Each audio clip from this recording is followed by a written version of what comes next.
ডায়নোসররা পৃথিবীর এক বিস্ময়কর অতীতের অধিবাসী। প্রায় ৭ কোটি বছর আগে মেসোজোয়িক যুগে এদের উদ্ভব ঘটে।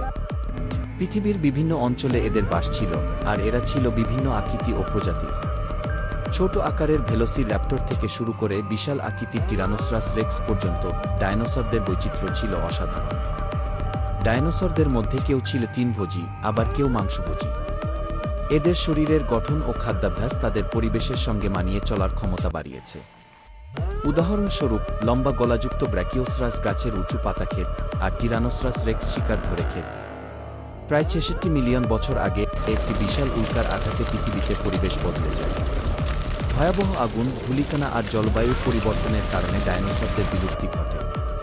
তবে তাদের কিছু উত্তরসূরি, যেমন পাখি, আজও আমাদের চারপাশে দেখা যায়। ডায়নোসরের ফসিল আবিষ্কার মানুষের কৌতূহল আর বিজ্ঞানকে এক নতুন দিগন্তে পৌঁছে দিয়েছে।